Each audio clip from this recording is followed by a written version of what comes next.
So, alright po sa mga boy, mag-update lang ako sa inyo. I-upload ko to mamayang gabi. Hindi ko alam kung kailan ko to i-upload actually. Oh, panis siguro yun pa. Update ko lang sa inyo, okay lang po ako. And meron lang akong gustong tanongin sa inyo. Comment down below. Naranasan niyo na ba yung screen ng phone? Yung para meron kayo nakikitang ilaw. Pag walang case, may kita nyo sa may gilid, may ilaw. Naranasan ko yun nung last year. Before simbang gabi, kundi ako nagkakamali. Di ko alam kung bakit. Tapos, nung nag-work immersion na ako, nabagsak siya. Tapos, ayun. Tapos, nalalagyan-lagyan ko na siya. Actually, yung screen pa. Ito sa inyo yung screen. Ay, screen. Eto na yung pinagtitisan ko lang tong na to case na to Tingnan nyo, case pa ba yan? Diba hindi na? Sira-sira na nga yung case eh. Hindi ko na lang kung ano yung record ko. Wala na ako alam sa recording.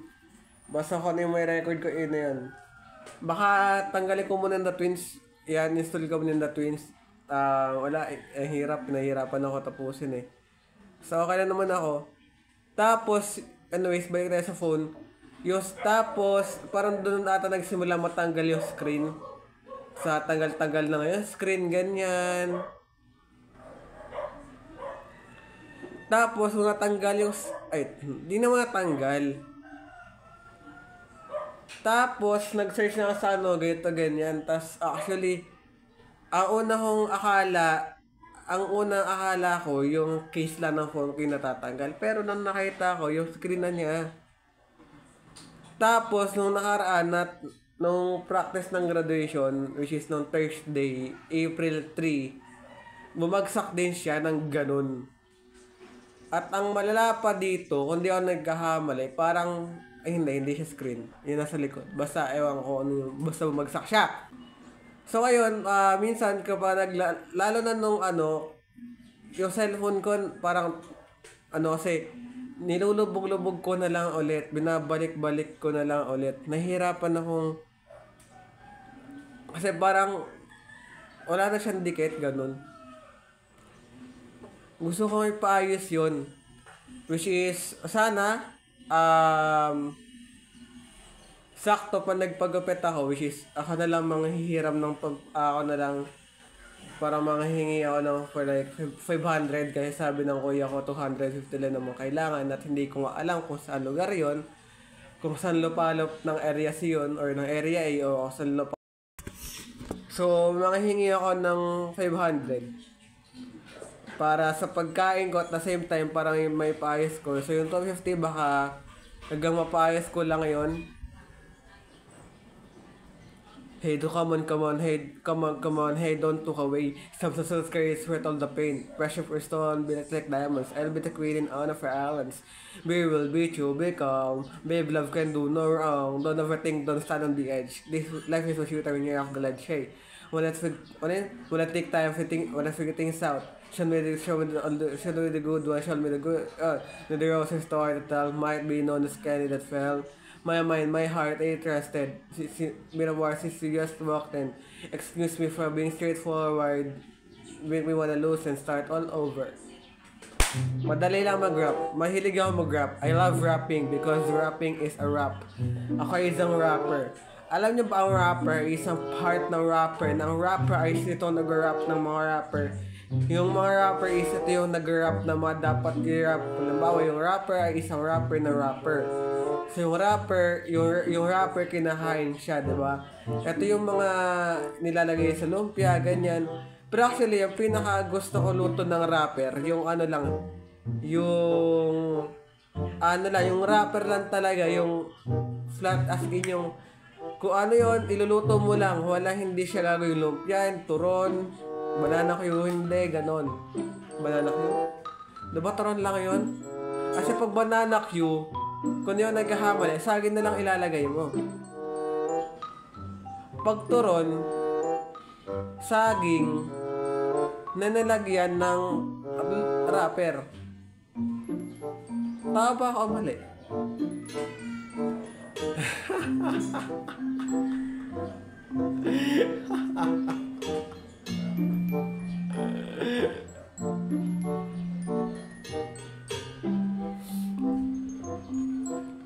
Tapos, nung time na yon, basta hindi ko na alam kung ano yung nagsasabi ko dito, nakalimutan ko na. Basta, ipapayas ko na yung cellphone ko. Tapos, yung cellphone ko na kaasar, alam nyo kung bakit? Bukod sa pet nyo may racket. Kasi yung cellphone na yun, simulan na ganun yun. Kung saan na maano yung mapa, pa nag-ML at nag-wild rift ako, tapos umi-skill na mag-isa, ganyan. Tapos ano pa ba yan mga nararanasan ko doon? Pa nag-skill ako, minsan nag-skill siya mag-isa. Ang hirap pumatay, minsan kapag hindi nga kapag hindi nga nag-ghost touch, hindi naman matouch. Nahirapan na ako sa buhay. Kailangan ko nang ipaayos ang aking cellphone dahil. Ayoko nang mag-update sa inyo. Abangan nyo na lang ang mga content ko. Madami yon, hindi lang yun 7. Abangan nyo ang aking mga ginawa para naman kayo ay matuwa. At syempre, para hindi lang kayo na ako din, deserve ko rin ito, mag-subscribe na kayo para naman makontento ako. Nakontento ako, di nga ako makontento sa mga subscribers talaga.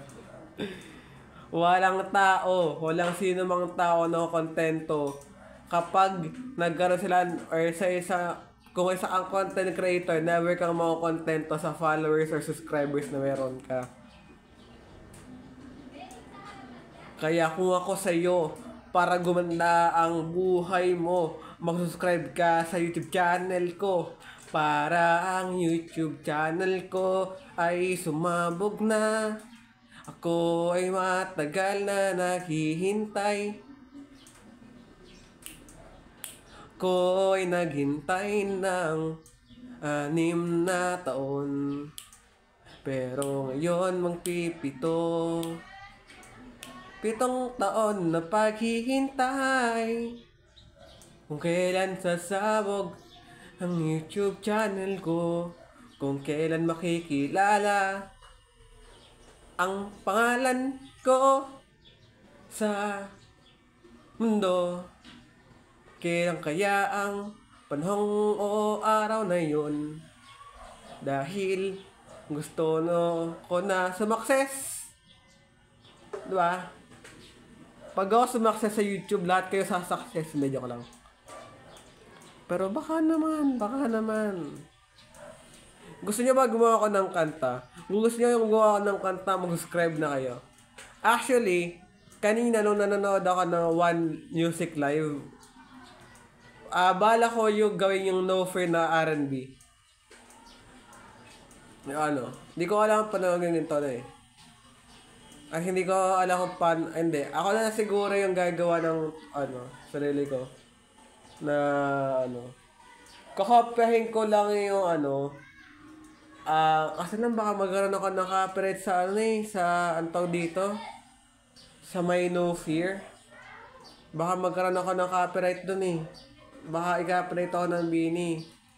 Kasi bala ko kasing gawa ng mabagal na ngayon parang bala ko siya mabagal na song.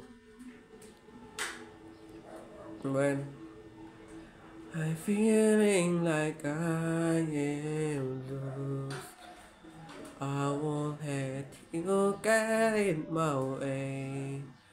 Over and over I'll prove. Hindi ko alam. Gagawa ko ng sarili kong kanta, huwag kayo mag-alala. Pero para ako'y makagawa, kayo ay dapat matuwa. Di joke lang. Ayoko na nga nagsasabi ko dito, di ko na alam. Bahala na kayo dyan. Subscribe na kayo. Ang dami dapat tabangan sa YouTube channel ko. Yung YouTube ko, magti 300 videos na. Tapos, wala pa sa mga 160 na yung 64 subscribers ko. Tapos, yung October 18, 2018. 7 taon, wala pa rin, di pa rin ako sumasakses sa YouTube, sa TikTok, sa Facebook, sa kung ano-ano pa. Ano din dapat kong gawin para ipakalat ko na ang aking YouTube channel sa buong sangkatauhan, sa buong sanlibutan. Kasi ganito, Meron akong tip sa inyo. Namamanid yung pa ako. Ang bigat. Aray! Sa... Sabihin niyo sa mga tao, sabihin mo sa mga kaklase mo, sa mga kaibigan mo, sabihin mo sa mga kaibigan mo ganito. Alam niyo ba, si One Mix PH, gagawa yan ng kanta. Malapit yung mga horror games niyan. Basta ang dami niyang magaganda yung mga content niya, magaganda yung video niya. Sumasayaw sa Facebook yan, sa TikTok yan, sumasayaw yan. Yung anyways, kung gusto nyo check yung mga sayaw ko, yung mga andyan yung link sa baba ng Facebook account ko. So yung sumasayaw yan, yung mga sayaw niyan, sumasayaw yan si One Mix PH, kumakanta din yan, nag-rap yan. Ng videos niya, nag-Minecraft yan, nag-horror games yan. Nag-ML yan, nag-Wild Rift yan, si One Mix PH. Kaya sabihin nyo sa mga kaibigan nyo, sa mga kaibigan nyo din, na mag-subscribe na sila. Tapos sabihin mo din sa mga kaibigan ng kaibigan ng kaibigan ng kaibigan hanggang sa kamalat na YouTube channel ng One Mix PH na mag-subscribe na sila kasi malapit na content creator ito. O diba? Ganun lang. Kasi pag sinabi mo sa kaibigan mo, nasabihin sa kaibigan niya na mag-subscribe na yun, at sabihin niya din sa kaibigan niya na sabihin sa kaibigan ng kaibigan niya, na mag-subscribe yung kaibigan ng kaibigan ng kaibigan niya. Tapos, kapag sinabi niya yan sa kaibigan ng kaibigan ng kaibigan ng kaibigan niya hanggang sa kumalat na ang ganto, ganyan, o diba magiging madali ang pagsikat ko. Kaya pang hinihintay nyo? Ipakalat nyo na ang YouTube channel ko. Naniniwala ako sa inyo dahil kayo ay hindi lang 7, hindi lang 8, kundi 164. Kaya ako'y naniniwala ng tapat na kaya nyong gawin yan. Yeah, di ko na alam, nababaliw na ako.